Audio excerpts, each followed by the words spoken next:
నిన్న లైవ్లో జరిగిన ఒక్క గొడవతో టాప్ 5 కంటెస్టెంట్స్ ఎవరో నాకు తెలిసిపోయారు. అందుకే టాప్ 5 కంటెస్టెంట్ ఎపిసోడ్కి స్వాగతం సుస్వాగతం. ఇక లేట్ చేయకుండా టాప్ 5 కంటెస్టెంట్స్ ఎవరో త్వరగా మాట్లాడేసుకుందాం. అందులో మెయిన్గా ఒక్క గొడవ టాప్ 5 కంటెస్టెంట్స్ని డిసైడ్ చేసిందంటే నాకైతే ఒక ఇన్సిడెంట్ గుర్తొస్తుంది. అదే మన పవన్ కళ్యాణ్ సార్ బయట ఆ కార్ మీద కూర్చున్నప్పుడు ఆ ఇన్సిడెంట్ ఆయన్ని డిప్యూటీ సీఎం చేసింది కదా. అలాగే ఇక్కడ కూడా ఈ గొడవతో, అదే ఈ టాస్క్లో జరిగిన గొడవతో టాప్ 5 కంటెస్టెంట్స్ ఎవరో అనేది డిసైడ్ అయిపోయారు. నెంబర్ 1గా సుమన్ శెట్టి అన్న. ఆ అన్న కామెడీ టైమింగ్ కానీ, ఈ మధ్య టాస్క్ ఆడే విషయంలో కానీ నాకు తెలిసి ఆ అన్న అయితే టాప్లో ఉన్నారు ప్రజెంట్. ఆ అన్న one of the top 5 contestant. Second వచ్చి బర్నీ గారు.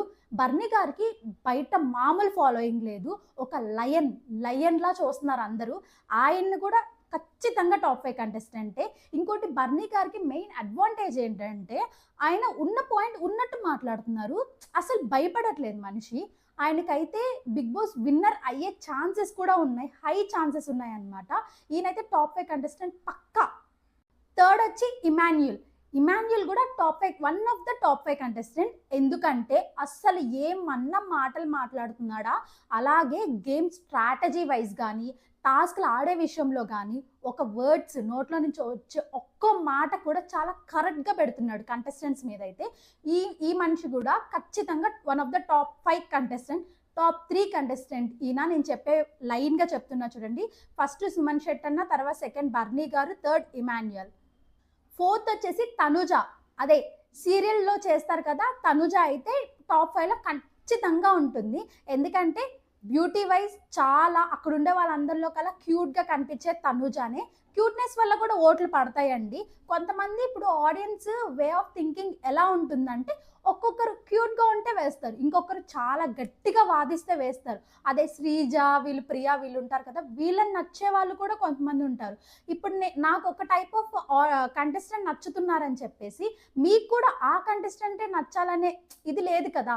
ఎవరి వే ఆఫ్ థింకింగ్ వాళ్ళది, ఎవరు నచ్చింది వాళ్ళు చేస్తారు. కాబట్టి కంటెస్టెంట్స్ కూడా డిఫరెంట్గా నచ్చుతారు అందరికీ. ఆడియన్స్ కూడా డిఫరెంట్గా థింక్ చేస్తారు.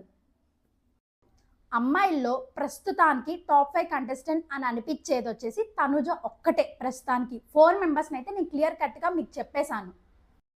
ఫిఫ్త్ వచ్చేసి డీమోన్ పవన్ ఉన్నారు కదా కామనర్స్లో. ఆయన టాప్ 5 కంటెస్టెంట్లో ఖచ్చితంగా ఉంటాడు. కామనర్స్ నుంచి ఎలిమినేట్ అయిపోకుండా ఎవరైనా ఒక కంటెస్టెంట్ టాప్ 5 వరకు వస్తారు అని అంటే అది మాత్రం ఖచ్చితంగా డీమోన్ పవనే.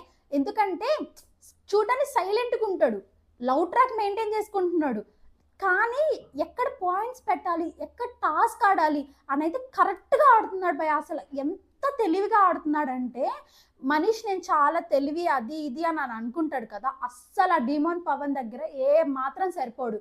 అంత స్ట్రాటజీతో ఆడుతున్నాడు డీమోన్ పవన్ అయితే. ఏంటి టాప్ 5లో సంజన లేదు అని చూస్తున్నారా? సంజన ఉంది.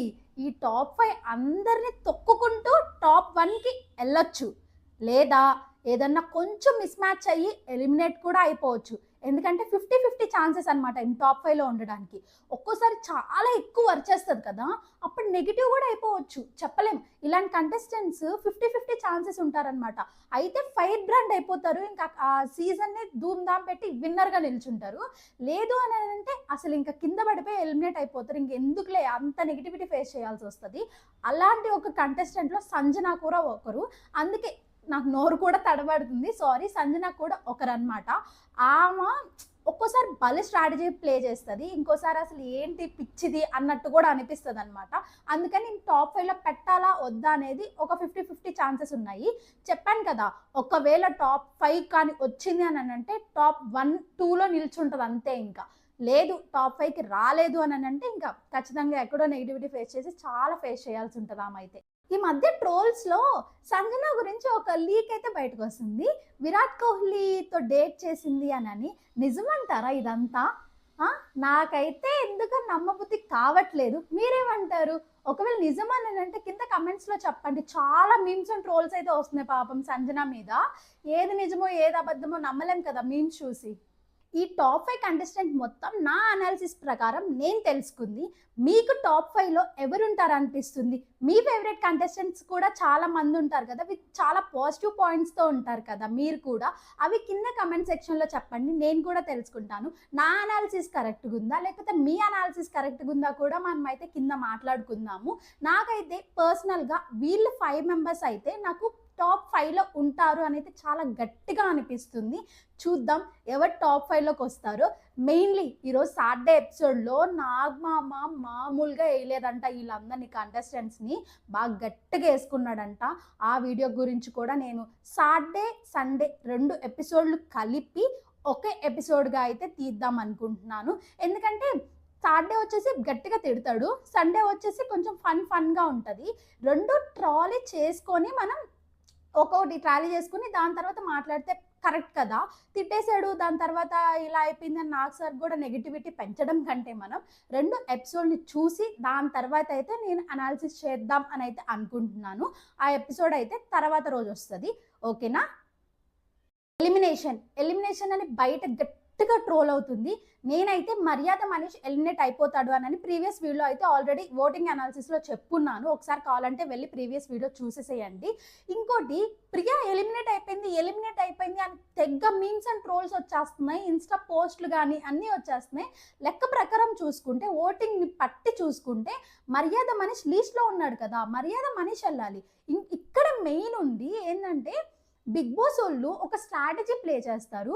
ఇప్పుడు మర్యాద మనిషి లోపల ఉంటే కొంచెం గొడవలు అవుతాయి, లేదా ఈ కంటెస్టెంట్ వల్ల ఏదన్నా ఒక ఉపయోగం ఉంది మనకి అని అనుకున్నప్పుడు వాళ్ళని బయటకు పంపిడు. లాస్ట్ ఎలిమినేషన్లో కూడా అదే జరిగింది మనకి. యాక్చువల్లీ ఫ్లోరా సైని గారిని అయితే లాస్ట్ ఎలిమినేషన్లో పంపించేయాలి, కానీ ఆ ముందు కదా డాన్సర్, ఆమెను పంపించాడు. ఎందుకు అని అంటే ఆమె అసలు ఏమీ మాట్లాడలేదు, జస్ట్ సిగ్గు లేదా నీకు అన్న ఒక్క వర్డ్ వాడడం తప్ప మిగతా విషయంలో సృష్టి వర్మ అసలు ఏ మాట మాట్లాడలేదు, సైలెంట్గా ఉంది. ఆమె నుంచి బిగ్ బాస్ వాళ్ళకైతే ఎటువంటి ఉపయోగం లేదు కాబట్టి ఆమెను పంపించారు. ఫ్లోరా సైని గారిని ఎందుకు ఉంచారు అని అంటే, ఫ్లోరా సైని గారికి సంజనా గారికి వార్ నడుస్తుంది. ఇద్దరు హీరోయిన్స్ అయినప్పుడు ఏదన్నా ఒక ఎండ్కి వెళ్ళే స్టేజ్ ఉందేమో, అంటే గొడవలు పెద్దవి అవుతాయేమో, బయట ఏదన్నా మంచిగా వెళ్తుందేమో, టీఆర్పీ రేటింగ్ వస్తుందేమో. ఇద్దరు హీరోయిన్స్ కదా, హీరోయిన్స్ కొట్టుకున్నారు అని అంటే కొంచెం ఒక గ్రిప్ ఉంటుంది కదా ఎవరైనా కూడా. అదే చూడడానికి ఎగ్జైట్మెంట్ కూడా వస్తుంది, భలే కొట్టుకుంటున్నారు హీరోయిన్లు అయ్యండి కూడా అని అనుకుంటారు కదా. అందుకు అదొక్క రీజన్తోనే ఫ్లోరా సైని కానీ ఆపేశారు. యాక్చువల్లీ ఫ్లోరా సైని ఎలిమినేట్ అయిపోవాల్సింది, దాని ప్లేస్లో సృష్టి వర్మ అయితే ఎలిమినేట్ అయిపోయింది. ఈ సీజన్లో అసలు ఏం జరుగుతుందో కూడా ఎక్స్పెక్ట్ చేయలేకపోతున్నాము. అలాగే సెకండ్ వీక్ ఎలిమినేషన్ కూడా ఇలాగే తారుమారు అయ్యే ఛాన్సెస్ ఉన్నాయి. ఒకవేళ అయితే ఓటింగ్ ప్రకారం చూసుకుంటే మన మర్యాద మనీష్ అయితే ఎలిమినేట్ అయిపోవాలి. లేదు మర్యాద మనీష్ ఉండాలి, లోపల స్ట్రాటజీలు బాగా ప్లే చేస్తున్నాడు అని అనుకుంటే మాత్రం ప్రియా ఎలిమినేట్ అయిపోతుంది. ప్రియా ఎలిమినేట్ అయిపోతే కొంతమంది బాధ అనిపిస్తుంది, అబ్బా ఎందుకంటే ఈ సీజన్లో అంత నోరుండి అంత గయ్యాలతనంగా ప్రవర్తించేది ప్రియా, శ్రీజ. ప్రియా వెళ్ళిపోయింది అనుకో, శ్రీజ కామ్ అయిపోవచ్చు. ఎందుకంటే ఇంకా శ్రీజకి సపోర్ట్ సిస్టమ్ ఎవరు ఉండరు కదా. ఇప్పుడు వీళ్ళిద్దరు బాగా సపోర్ట్ సిస్టమ్తో ఉన్నారు కాబట్టి ఇద్దరు నోరు ఆపకోకుండా గైగా పడుతున్నారు. ప్రియా వెళ్ళిపోతే కొంచెం సీజన్ డౌన్ అవుతుందేమో, ఈ గయ్యాల తత్వం అంతా వెళ్ళిపోతుందేమో అని ఒక సైడ్ అనిపిస్తుంది. ఇంకో సైడ్ మాత్రం అబ్బా పోనీలబ్బా ప్రశాంతంగా ఉంటుంది సీజన్ అంతా అని ఇంకో సైడ్ కూడా అనిపిస్తుంది. ప్రియా ఎలిమినేట్ బటన్ అని ఎవరన్నా ఉన్నారా? అదే ఈ మధ్య చాలా కామెంట్స్లో చూస్తున్నా నేను, పక్క వాళ్ళ దాంట్లో మాట్లాడితే ప్రియా ఎలిమినేట్ బటన్ అని చెప్పి పెడుతున్నారనమాట. ఎందుకండి అంత నెగిటివిటీ ప్రియా కోసం? పాపం కదా, ప్రియా కూడా ఆమె గేమ్ ఆఫ్ స్ట్రాటజీ ప్రకారం ఆమె ఆడుతుంది. కుదిరితే సపోర్ట్ చేయండి, ఎందుకంత కక్ష కట్టుకొని ఎలిమినేట్ చేసి పిచ్చేయాలి, ఖచ్చితంగా ఆ పర్సన్ ఎలిమినేట్ అయిపోవాలి అని అంత గట్టిగా పట్టుకున్నారు ఎందుకండి అసలు? మీకు నేను చెప్పే అనాలిసిస్ మొత్తం నచ్చుతుందా, లేదా నేను ఏదైనా తప్పులు చెప్తున్నాను, నీ రివ్యూ కరెక్ట్గా లేదు అని అనుకుంటున్నారా? ఏదైనా కూడా ఒకసారి కమెంట్లో చెప్పండి. తర్వాత మనకి మీ బంగారు తల్లి అని ఇన్స్టా కూడా ఉంది, ఒకసారి అక్కడ ఫాలో అవ్వండి. చాలా కామెడీ టైప్ ఆఫ్ వీడియోస్ కూడా వస్తాయి. ఓకేనా? ఇంకేమన్నా చెప్పాలనుకుంటున్నా ఏది ఉన్నా కానీ అస్సలు మొహమాట పడకుండా కామెంట్ సెక్షన్లో వచ్చి నాతో చెప్పేయండి. ఇంకోటి, ఒక లైక్ చేసి సబ్స్క్రైబ్ చేసి పెట్టుకోండి. ఇంతవరకు వచ్చారు అని అంటే నా వీడియోస్ ఎంతో కొంత మీకు మీకు నచ్చుతున్నాయని అయితే అనుకుంటున్నాను. మీకోసం ఇంకా ఇంకా చాలా డిఫరెంట్ కంటెంట్ అయితే తీసుకొస్తాను. ఓకేనా? Do like, share and subscribe. Stay tune.